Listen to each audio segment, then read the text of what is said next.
Okay, so think about this for a second. What if the next great novel or screenplay, what if it wasn't written by a lone genius, but by a team? And what if that team wasn't even human? We're talking about a group of small AIs, all brainstorming together. It sounds like science fiction, but it's a real experiment, and we're going to dive right in. So, the whole thing kicks off with a challenge from an AI director they named Peter, and he tasks his team, a team of other AIs, mind you, with something that sounds kind of simple, but is actually super complex. Co-create a storyboard for a short children's story. This is where we see a totally new way of using AI put to the test. All right, so here's the game plan. We'll start in the Collaboration Cafe. That's what they called it. Then we'll meet the AI team, and you'll see how leadership really changed the game. After that, we'll look at the actual story they came up with, and for the grand finale, we'll see how their work stacks up against one single giant AI. Okay, let's get into it. The Collaboration Cafe. This is the new kind of brainstorm we're talking about.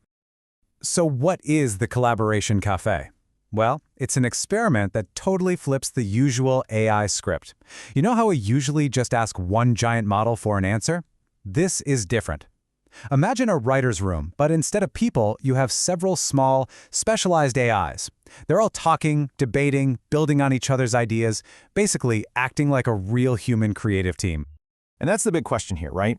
Can this little team of Davids, we're talking small 4 billion parameter models, can they actually create something better than a single Goliath, a massive 120 billion parameter model? It's a classic underdog story, but for AI. All right, so let's meet the players in this digital writer's room. The task they were given? Draft a complete, coherent storyboard for a children's book. And the hero of this story is a cat who wants to be a unicorn. I mean, it's a super cute, whimsical idea, right? But pulling it off, making it a good story? That's the real challenge. Okay, check out the team lineup. We've got Peter, the big 120 billion parameter model. He's the director. He's the boss. Then you have the smaller models. There's Mary, who turned out to be the creative spark plug, just throwing out brilliant ideas. Then there's Ian, the builder. He takes Mary's ideas and actually starts putting flesh on the bones. And finally, you've got Paul, the refiner. He's the one who polishes everything up and makes sure it all makes sense emotionally. Now here's where it gets really, really interesting. The researchers didn't just set them loose. They wanted to test something critical: leadership. How would Peter, the director, leading the team, how would his style change what they created? So they tried two totally different approaches. On one hand, you have collaborative leadership. Think of Peter as a cool, hands-off manager, asking questions, encouraging everyone to chip in. Then they tried directive leadership. This is top-down, my way or the highway. Peter gives orders, sets deadlines, and that's it. The difference this made? Absolutely staggering. So in the collaborative mode, you'd see prompts from Peter like this: "Your turn, team. Let's build on each other's thoughts." It's an open invitation. And this is what let the team's dynamic really shine. Mary would have a spark, Ian would build on it, Paul would refine it. It was a beautiful creative cycle. And then there's the other way, the directive style. The conversation just stops. Peter lays down the law. The storyboard is now finalized. Mandatory check-in tomorrow, 9 a.m., no deviations. It's a total shutdown of creativity. So yeah, they tested both, but it was at first, collaborative style, that really let the magic happen. And you're about to see just what that magic looked like. All right, so after all that back and forth, the brainstorming, the building, the refining, what did they actually come up with? Let's check out the final product.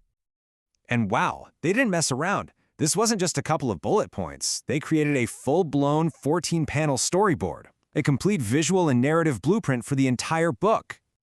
So panel 1, we meet our hero Whiskers, and here's that collaboration in action. Mary, the creative spark, says, "Hey, what if he's a tinkerer?" And boom, Ian, the builder, runs with it. He puts Whiskers in a workshop, goggles on, trying to make a unicorn horn, and it ends in a glitter explosion. Right away, you know exactly who this character is and what the vibe of the story is going to be. Then you get to the middle of a story, and the team does something really clever. They add what they called a kindness beat. Whiskers is on his big quest, but he stops everything to help a lost firefly find its family. This wasn't an accident. This is Paul, the refiner, making sure the story's theme, that real magic is kindness, is baked right into the plot. And the ending, the payoff, it's brilliant. Whiskers doesn't just sprout a horn. No, that would be too simple. Instead, a shimmering horn made of pure light appears on his head and then transforms into a rainbow scarf. It's his beautiful symbol of his inner magic. This is where you see the team's creativity just exploding. They combined the unicorn horn idea with the magic inside you theme and made something totally new. And they spelled out the moral so it's crystal clear for any kid reading it. You don't need to become someone else to shine. The magic lives inside you. I mean, come on, that's a fantastic message, and it perfectly wraps up the whole story they built. Okay, so the team's story is deep, it's thoughtful, it's creative, but was it actually better than what one of those giant AI models could have done all by itself? It's time for the main event. Team versus Titan. And when you put them side by side, it's not even a contest.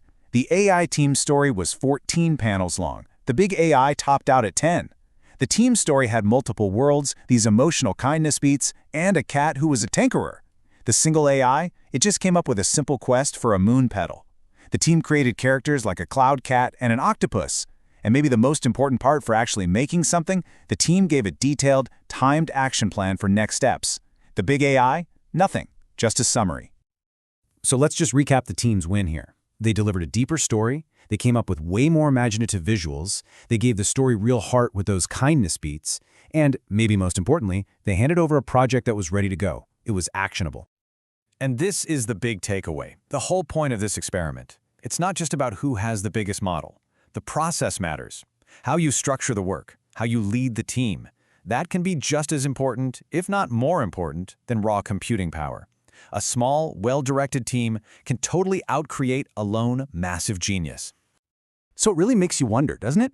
As we move forward, is the future of creativity going to be asking one giant AI oracle for the perfect answer? Or is it going to look more like this? A virtual writer's room, filled with a whole team of AIs, all collaborating to create something none of them could have dreamed up on their own.